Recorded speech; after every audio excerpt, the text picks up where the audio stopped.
This is One of Us is Lying by Karen M. McManus. Part 1, Simon Says. Chapter 1, Bronwyn. Monday, September 24th, 2:55 p.m. A sex tape, pregnancy scare, 2 cheating scandals, and that's just this week's update. If all you knew of Bayview High was Simon Kelleher's gossip app, you'd wonder how anyone found time to go to class. Old news, Bronwyn, says a voice over my shoulder. Wait till you see tomorrow's post. Damn, I hate getting caught reading about that, especially by its creator. I lower my phone and slam my locker shut. Whose lives are you ruining next, Simon? Simon falls into step beside me as I move against the flow of students headed for the exit. It's a public service, he says with a dismissive wave. You tutor Reggie Crawley, don't you? Wouldn't you rather know he has a camera in the bedroom? I don't bother answering. Me getting anywhere near the bedroom of perpetual stoner Reggie Crawley is about as likely as Simon growing a conscience. Anyway, they bring it on themselves. If people didn't lie and cheat, I'd be out of business. Simon's cold blue eyes take in my lengthening strides. Where are you rushing off to? Covering yourself in extracurricular glory? I wish. As if to taunt me, an alert crosses my phone. Mathlete practice, 3 p.m., eat pot coffee, followed by a text from one of my teammates. Evan's here. Of course he is. The cute mathlete, less of an oxymoron than you might think, seems to only ever show up when I can't. Not exactly, I say. As a general rule, and especially lately, I tried to give Simon as little information as possible. We pushed through green metal doors to the back stairwell, a dividing line between the dinginess of the original Bayview High and its bright, airy new wing. Every year, more wealthy families get priced out of San Diego and come 15 miles east to Bayview, expecting that their tax dollars will buy them a nicer school experience than popcorn ceilings and scarred linoleum. Simon's still on my heels when I meet Mr. Avery's lab on the 3rd floor, and I half turn with my arms crossed. Don't you have someplace to be?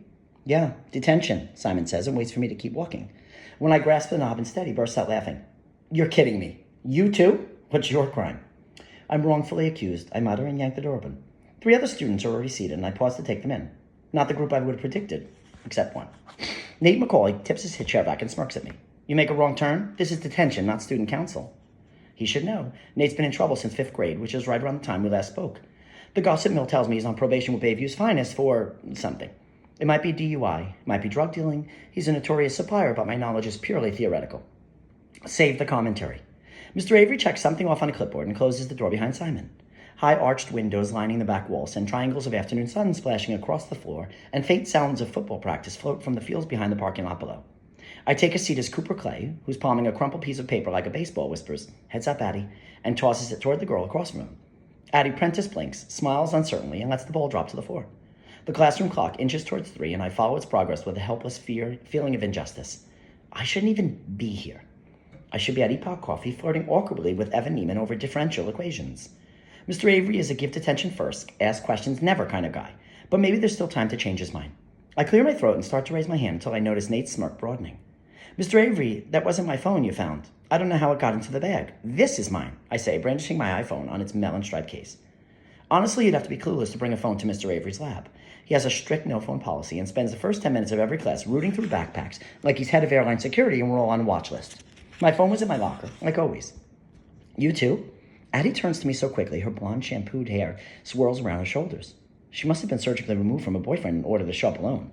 That wasn't my phone either. Me 3, Cooper chimes in. His southern accent makes it sound like Thray. He and Addie exchange surprised looks, and I wonder how it is news to them when they're part of the same clique. Maybe uber-popular people have better things to talk about than unfair detentions. Somebody punked us. Simon leans forward with his elbows on the desk, looking spring-loaded and ready to pounce on the fresh gossip. His gaze darts over all 4 of us, clustered in the middle of the otherwise empty classroom, before setting on Nate. Why would anybody want to trap a bunch of students with mostly spotless records in detention? Seems like the sort of thing that, I don't know, a guy who's here all the time might do for fun. I look at Nate, but I can't picture it. Rigging detention sounds like work, and everything about Nate, from his messy dark hair to his ratty leather jacket, screams, can't be bothered. Or yawns it, maybe. He meets my eyes but doesn't say a word, just tips his chair back even farther. Another millimeter and he'll fall right over. Cooper sits up straighter, a frown crossing his Captain America face. Hang on, I thought this was all just a mix-up, but if the same thing to happen to all of us, it's somebody's stupid idea of a prank. And not missing baseball practice because of it?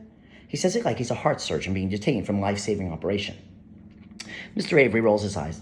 Save the conspiracy theories for another teacher. I'm not buying it. You all know the rules against bringing phone to class, and you broke them. He gives Simon an especially sour glance. Teachers know about that exists, but there's not much they could do to stop it. Simon only uses initials to identify people, and he never talks openly about school. Now listen up. You're here until 4. I want each of you to write a 500-word essay on how technology is ruining American high schools. Anyone who can't follow the rules gets another detention tomorrow. What do we write with? Addie asks. These aren't any computers here. Most classrooms have Chromebooks, but Mr. Avery, who looks like he should have retired a decade ago, is a holdout. Mr. Avery crosses to Addie's desk and taps the corner of a lined yellow notepad. We all have one. Explore the magic of longhand writing. It's a lost art. Addie's pretty heart-shaped face is a mask of confusion. But how do we know when we've reached 500 words? Count, Mr. Avery replies. His eyes drop to the phone I'm still holding. And hand that over, Miss Rojas. Doesn't the fact that you're confiscating my phone twice give you pause? Who has 2 phones, I ask. Nate grins so quick I almost miss it. Seriously, Mr. Avery, somebody is playing a joke on us. Mr. Avery's snowy mustache twitches in annoyance, and he extends his hand with a beckoning motion. Phone, Miss Rojas. Unless you want a return visit. I give it over with a sigh as he looks disapprovingly at the others. The phones I took from the rest of you earlier are in my desk. You'll get them back after detention. Addie and Cooper exchange amused glances, probably because their actual phones are safe in their backpacks. Mr. Avery tosses my phone into a drawer and sits behind the teacher's desk, opening a book as he prepares to ignore us for the next hour. I pull out a pen, tap it against my yellow notepad, and contemplate the assignment. Does Mr. Avery really believe technology is ruining schools?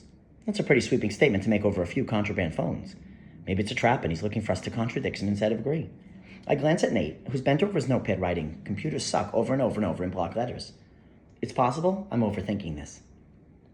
Cooper, Monday, September 24th, 3:05 p.m. My hand hurts within minutes. It's pathetic, I guess, but I can't remember the last time I wrote anything longhand. Plus, I'm using my right hand, which never feels natural no matter how many years I've done it. My father insists that I learn how to write right-handed in 2nd grade after he first saw me pitch. Your left arm's gold, he told me. Don't waste it on crap that don't matter. Which is anything but pitching as far as he's concerned. That was when he started calling me Cooperstown, like the Baseball Hall of Fame. Nothing like putting a little pressure on an 8-year-old. Simon reaches for his backpack and roots around, unzipping every section. He hoists it into his lap and peers inside. Where the hell's my water bottle?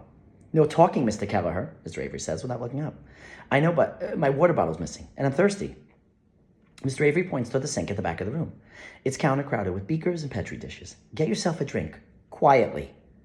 Simon gets up and grabs a cup from a stack on the counter, filling it with water from the tap.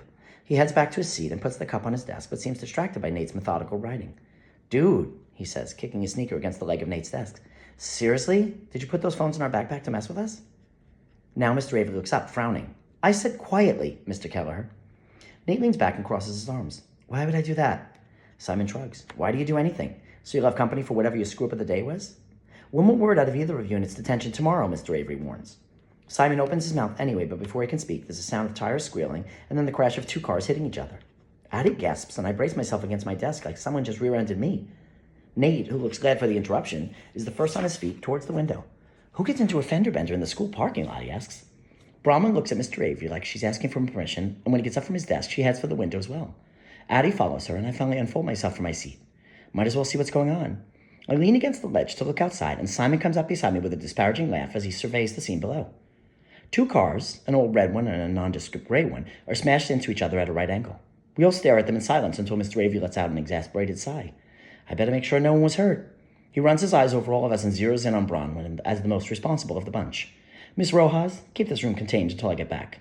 Okay, Bronwyn says, casting a nervous glance toward Nate.